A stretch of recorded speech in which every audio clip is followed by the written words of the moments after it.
Selamat malam, berjumpa lagi di channel penuh misteri.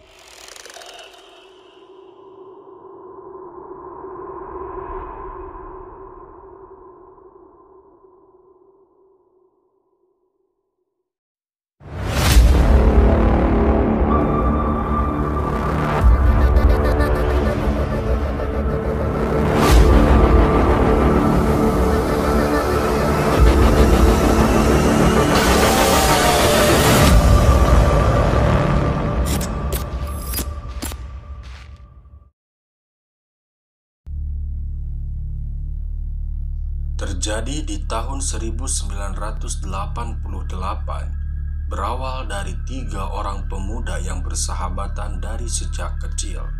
Kita sebut saja Indra, Diki, dan Sony.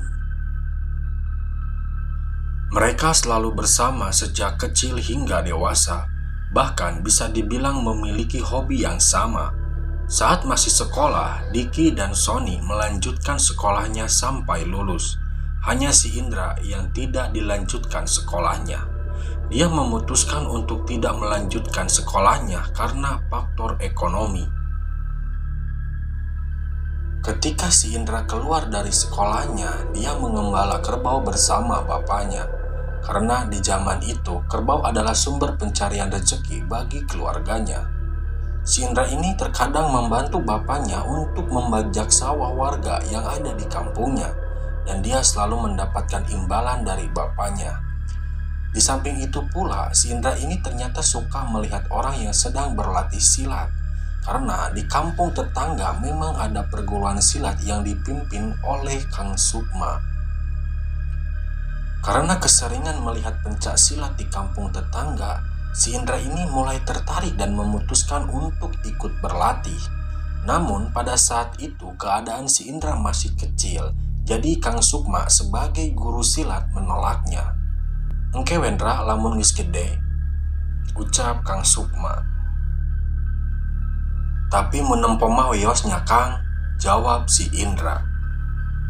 Jadi di setiap malam Selasa, si Indra ini selalu datang ke tempat Kang Sukma hanya untuk melihat orang lain belajar silat. Karena memang berlatih silat selalu diadakan di malam Selasa. Pada besok hari, tepatnya di hari Selasa, si Indra ini datang ke rumah si Diki untuk mengajak bermain ke rumah si Sony. Dan ternyata pada saat sampai di rumah si Diki, di situ juga sudah ada si Sony. "Wah, pas aya maneh Son," ucap si Indra. "Urang ti tadi di dieu nungguan manendra," jawab si Sony. Si Indra menceritakan tentang perguruan silat yang ada di kampung tetangga kepada si Diki dan si Sony. "Urang geus 4 kali nempo silat di Kang Sukma jigana rame mun miluan," ucap si Indra. "Wah, jeung saha maneh nempo ka ditu?" jawab si Diki. "Sorangan atuh jeung saha deui, da bapak urang mah moal daekeun nganteur," ucap si Indra. "Tiap poe naon latihanana? Kemah urang milu panasaran ucap si Diki. "Tiap malam Selasa di jam 8 mulai nate. Pokona mah beres sholat isya we," jawab si Indra. "Hayu, urang panasaran hayang nempo ucap si Roni. Akhirnya, pada malam Selasa, mereka bertiga memutuskan untuk melihat latihan silat di tempat Kang Sukma. Di sana mereka melihat Kang Sukma yang sedang memberikan air kelapa kepada salah satu muridnya. "Itu cai naon ra tanya si Diki.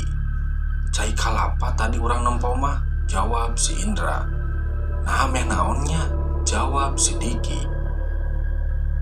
Pada saat Kang Sukma beristirahat, mereka bertiga mencoba menghampiri Kang Sukma. "Assalamualaikum Kang," ucap mereka bertiga. "Waalaikumsalam," jawab Kang Sukma. Akhirnya mereka bilang ke Kang Sukma kapan mereka bisa ikut untuk latihan silat, karena mereka sangat tertarik dengan silat. Namun, Kang Sukma menyebutkan bahwa kalau pengen belajar silat di sini, kalau memang belum dewasa, ya minimal harus izin dulu sama orang tua mereka. Pada hari Rabu, mereka bertiga meminta izin kepada orang tua mereka untuk belajar silat di Kang Sukma, dan mereka pun diizinkan asalkan hati-hati saja ketika mereka pulang di tengah malam. Pada malam Selasa pertama mereka ikut belajar silat, Kang Sukma mengajarkan gerakan-gerakan dasar saja yang mudah diikuti oleh mereka. Pada saat mereka belajar gerakan dasar, mereka juga melihat salah satu muridnya yang diberikan air kelapa lagi dengan orang yang berbeda dari yang mereka lihat sebelumnya. Mereka penasaran kenapa murid yang lain diberikan air kelapa oleh Kang Sukma, sedangkan mereka tidak. Tiba-tiba Kang Sukma bilang, "Engkewe geus garede lah hayang nu kieu mah, ayeuna masuk we diajar heula dasar-dasar heula," ucap Kang Sukma. Sontak mereka pun kaget, kenapa Kang Sukma bisa tahu apa yang sedang mereka pikirkan.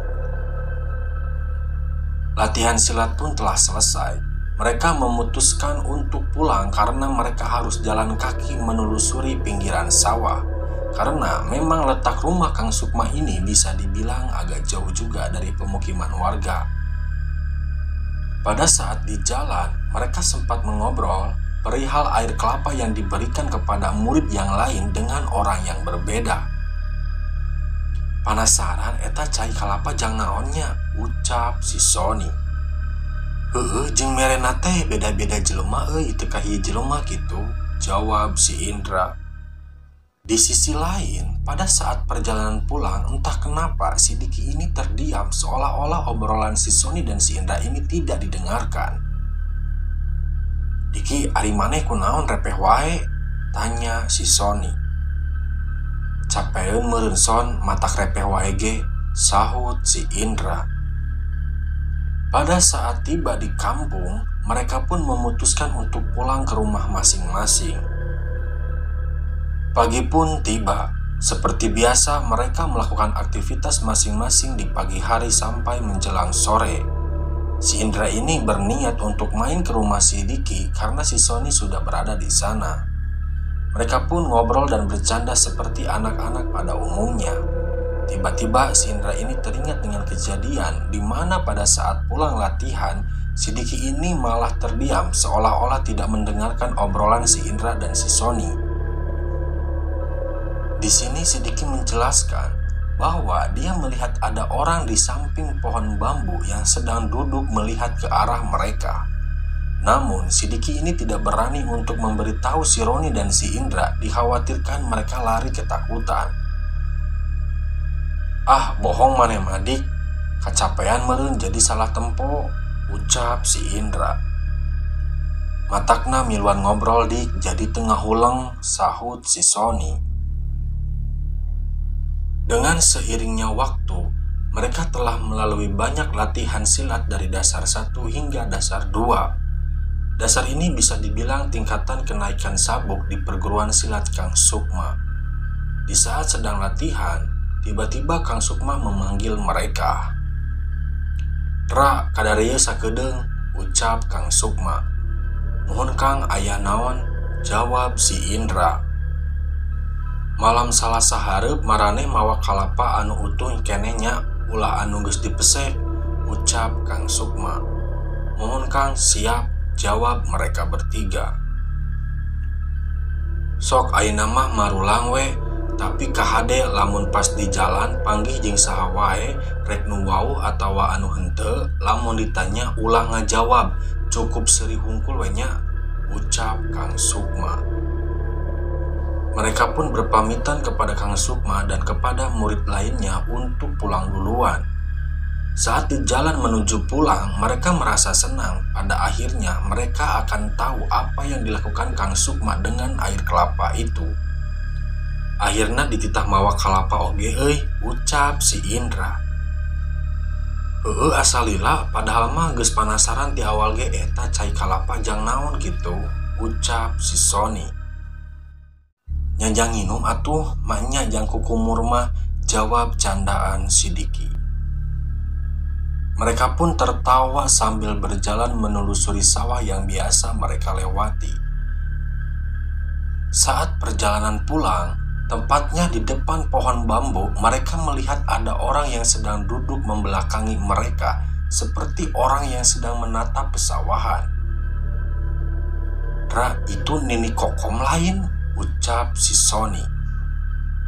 Nini Kokom adalah pemilik sawah di area pesawahan yang sering mereka lewati. "Oh heueuh Son, nah keur naonnya wayah kieu di sawah?" jawab si Indra.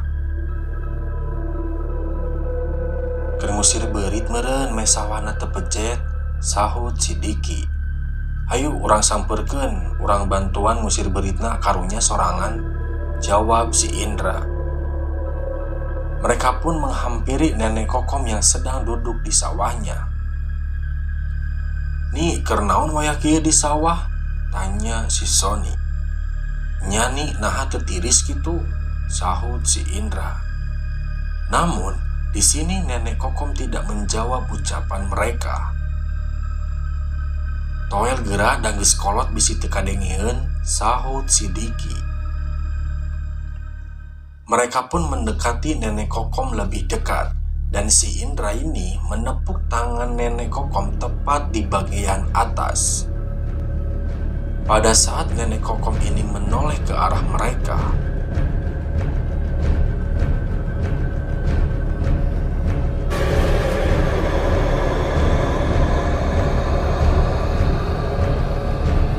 betapa kagetnya mereka melihat wajah yang berlumuran darah dengan lidah yang menculur panjang ke bawah.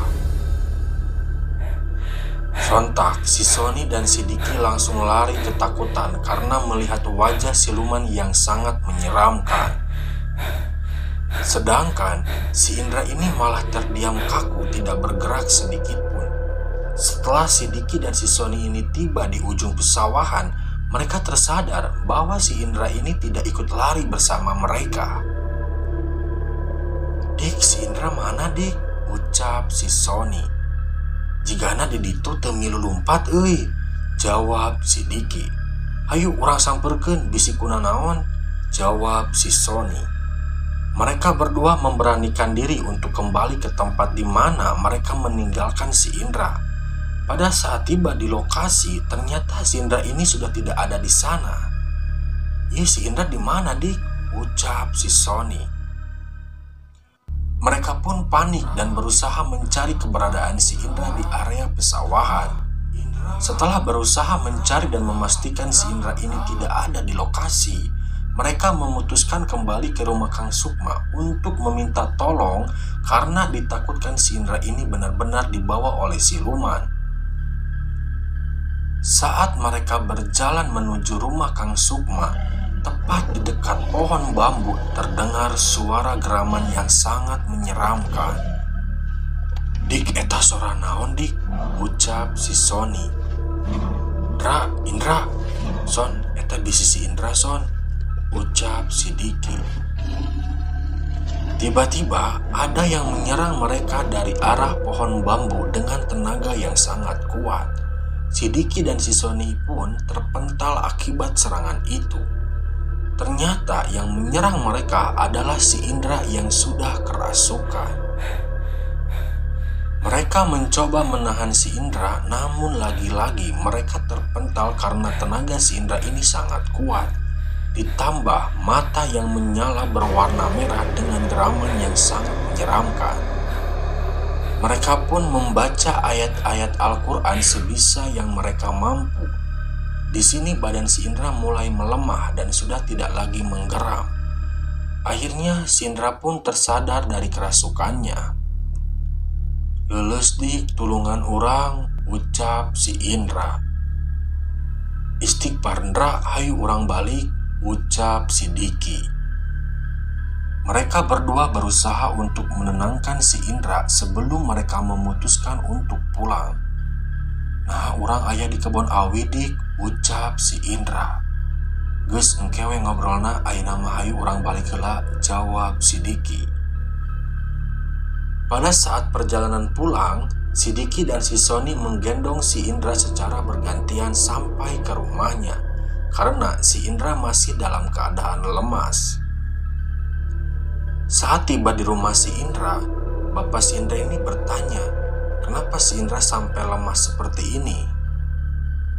Si Diki dan si Sony ini menceritakan kejadian yang telah dialami oleh si Indra, dan bapaknya pun bilang, "Lamun teu kuat mah geus ulah dituluykeun we, cukup gerakanana we, teu kudu mawa cai kalapa," ucap bapaknya si Indra. Mereka berdua kaget, kenapa bapak si Indra bisa tahu kalau mereka disuruh untuk membawa air kelapa oleh Kang Sukma. Mereka berdua pun berpamitan ke bapaknya si Indra untuk pulang ke rumah masing-masing. Tepat di pagi hari, sekitar jam 9 pagi, si Diki dan si Sony datang ke rumah si Indra untuk melihat keadaannya. Si Indra ini menjelaskan bahwa dia tidak ingat apapun setelah melihat wajah siluman itu. Pada malam Selasa berikutnya, sebelum berangkat ke rumah Kang Sukma, mereka membawa apa yang diperintahkan oleh Kang Sukma untuk membawa air kelapa. Meskipun mereka akan bilang ke Kang Sukma bahwa mereka akan berhenti latihan silat dengan alasan jarak yang lumayan jauh ditambah selalu pulang di tengah malam. Pada saat mereka tiba di rumah Kang Sukma, mereka menghampiri Kang Sukma sambil memberikan air kelapa yang telah mereka bawa. "Kang, punten ieu cai kalapana ti abi tiluan. Mung jiga nama latihanana moal diteraskeun Kang. Soalna jarakna tebih sareng uina sok wengi wae," ucap si Indra. Di sini Kang Sukma tersenyum dan menjawab, "Ah, karege diuji sakitu geus kalabur. Komo geus dasar akhir jika nama malroal kuat," ucap Kang Sukma. Mereka kaget kenapa Kang Sukma bisa tahu apa yang telah dialami oleh mereka. Di sini Kang Sukma menjelaskan apa yang sebenarnya terjadi kepada mereka bertiga pada saat perjalanan pulang. Dan itu semua merupakan ujian kenaikan tingkat dasar 3, di mana sebelum meminum air kelapa pasti akan diuji oleh Kang Sukma. Setelah mendengar ucapan dari Kang Sukma, mereka bertiga akhirnya memutuskan untuk melanjutkan latihan silatnya sampai ke tingkat terakhir, karena mereka tidak mengetahui bahwa yang mereka alami itu adalah ulah Kang Sukma. Kang Sukma menjelaskan bahwa belajar silat itu bukan untuk kesombongan diri, tapi untuk menjaga diri dari orang yang berniat jahat. Setidaknya kita memiliki kemampuan untuk melawan orang yang jahat kepada kita. Sedangkan kejadian kemarin hanya melatih mental kita bahwa makhluk gaib itu ada dan kita tidak boleh takut dengan adanya mereka. Kita harus melawan kesadaran kita supaya kita tidak dirasuki oleh makhluk gaib.